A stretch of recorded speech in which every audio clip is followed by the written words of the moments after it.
dengan sayap-Mu. Naungiku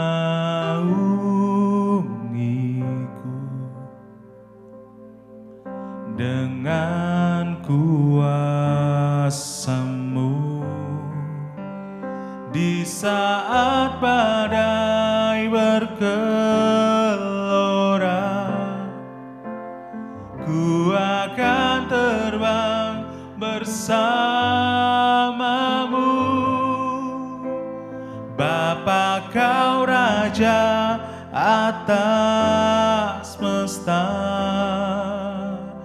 Ku tenang sebab Kau Allahku.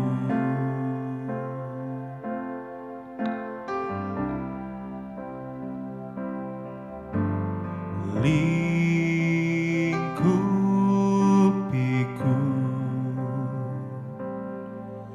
dengan sayap-Mu. Naungiku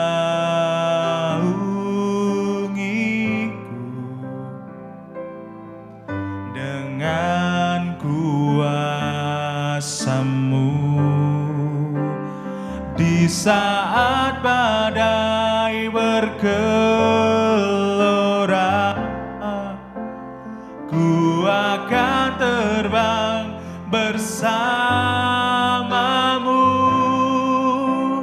Bapa, Kau Raja atas semesta.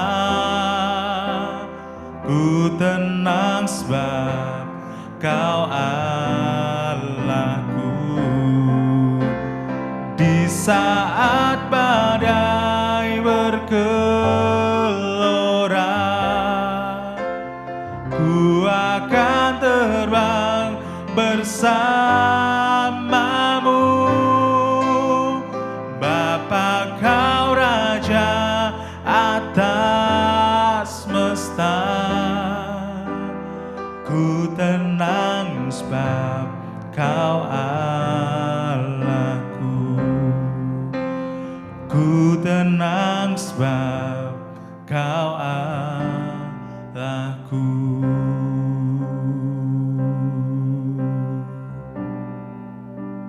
Kami merindukan hadirat-Mu Tuhan. Kami merindukan kehadiran-Mu. Jawati kami untuk mendekat lebih lagi.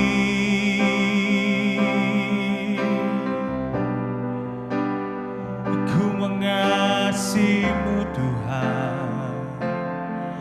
Haleluya, haleluya.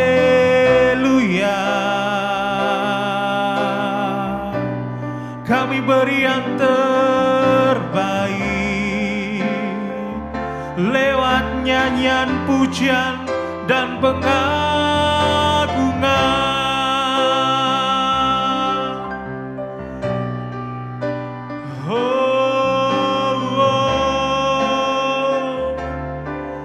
Dalam naungan-Mu ku beri kekuatan.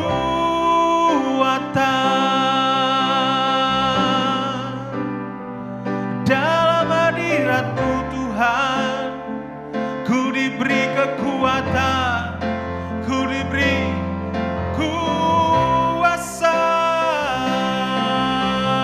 Oh,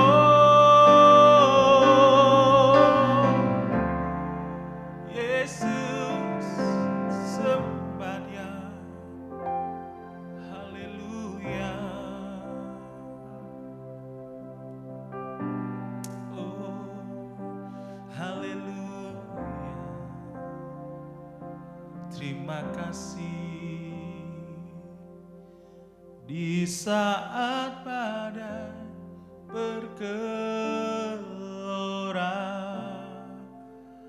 ku akan terbang bersama-Mu. Bapa, Bapa Kau Raja atas semesta. Ku tenang sebab Kau Allahku. Di saat badai bergelora, ku akan terbang bersamamu. Bapa Kau Raja atas semesta. Ku tenang sebab Kau Allahku. Ku tenang sebab Kau Allahku.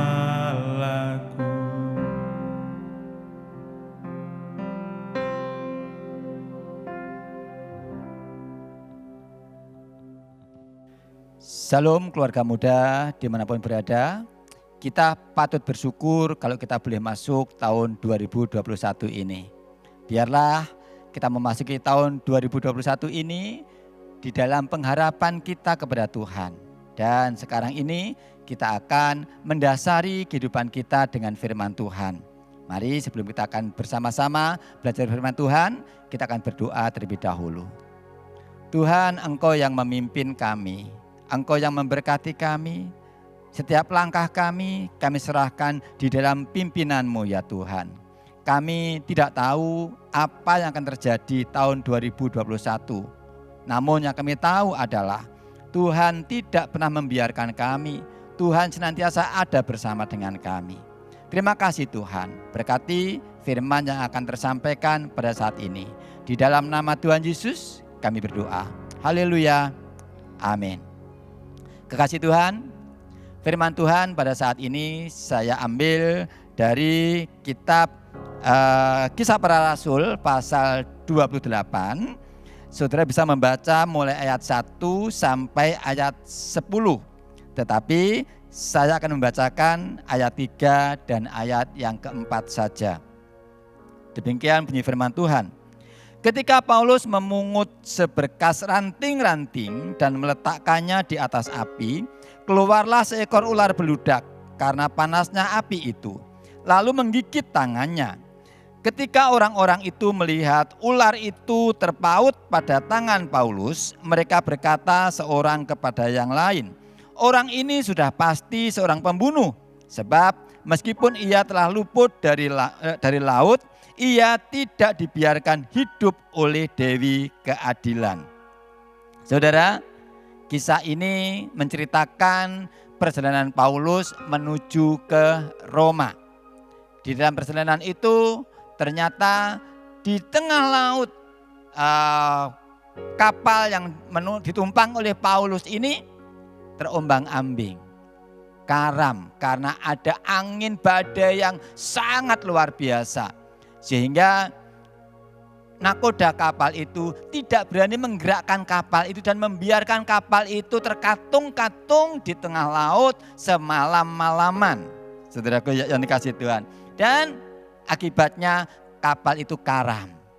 Tetapi Tuhan tetap memberikan pertolongan. Yaitu Paulus bisa dibawa ke darat. Saudaraku yang dikasihi Tuhan. Tepatnya ada di Malta, saudaraku. Ketika ada di Malta itu Paulus disambut dengan luar biasa, diberi pertolongan dengan luar biasa, dibuatlah perapian karena cuaca yang dingin, apalagi mereka baru saja keluar dari laut terkatung-katung, tentunya kedinginan sangat luar biasa. Tetapi Paulus di sini tidak mau tinggal diam. Paulus membantu mengambil ranting-ranting supaya api itu tetap terjaga. Dan sesuatu di luar dugaan, ada ular beludak yang menggigit tangannya Paulus. Ular beludak ini adalah ular yang sangat berbisa. Dan orang-orang mengatakan, menyangka bahwa Paulus kena kutukan, Paulus pasti mati. Tetapi yang luar biasa, Paulus tidak apa-apa. Kemudian yang luar biasa lagi, ternyata Paulus dipertemukan dengan gubernur di tempat itu. Dan Paulus boleh tinggal di rumah gubernur itu selama 3 hari. Bayangkan, selama 3 hari semua kebutuhan Paulus dipenuhkan, saudaraku. Dan setelah 3 hari itu, Paulus pun mengerjakan sesuatu di rumah gubernur ini, menyembuhkan mertuanya yang sakit, dan banyak orang yang sakit disembuhkan oleh Paulus. Berarti dalam situasi yang tidak baik, Paulus tetap bisa berbuat sesuatu yang baik untuk menolong orang lain. Setelah itu melanjutkan perjalanan ke Roma. Semua kebutuhan Paulus disediakan oleh gubernur yang ada di Malta itu. Saudara, tahun 2021 ini kita tidak tahu apa yang terjadi. Tahun 2020 kita dengan penuh kekhawatiran, ketakutan, keraguan-raguan. Tetapi ternyata Tuhan membawa kita masuk di tahun 2021. Dan tahun 2021 ini pun percayalah, perlindungan Tuhan tidak akan pernah lepas dari saudara. Perlindungan Tuhan akan tetap ada dalam kehidupan saudara. Dan yakinlah bahwa Tuhan yang kita harapkan, yang kita jadikan tempat perteduhan, tempat perlindungan, tidak akan pernah mengecewakan kita. Seperti Paulus yang ditolong oleh Tuhan, disediakan oleh Tuhan setiap kebutuhannya. Percayalah, tahun 2021 ini pun Tuhan memimpin kita, Tuhan memberkati kita, Tuhan memberikan kemenangan kepada kita. Jangan pernah patah semangat, jangan pernah berputus asa, karena ada pengharapan di dalam Tuhan. Baiklah, kasih Tuhan, firman yang singkat ini biarlah boleh membangun iman kita, dan biarlah boleh memotivasi kita untuk memasuki tahun ini tetap semangat di dalam Tuhan. Mari kita berdoa. Ya Tuhan, firman-Mu selesai dibentangkan oleh hamba-Mu. Namun hamba percaya Roh Kudus-Mu yang akan meneruskan firman-Mu, memperjelas firman-Mu kepada setiap keluarga muda yang mendengarkannya saat ini ya Tuhan. Kami percaya Tuhan, Engkau yang memimpin keluarga muda ini. Dan Engkau yang memberkati usahanya, pekerjaannya, rumah tangganya. Segala yang menjadi pergumulannya dijawab oleh Tuhan, sehingga semuanya boleh berkemenangan. Terima kasih Tuhan, terima kasih. Kami berdoa, mengucap syukur hanya di dalam nama Tuhan Yesus Kristus. Haleluya, amin.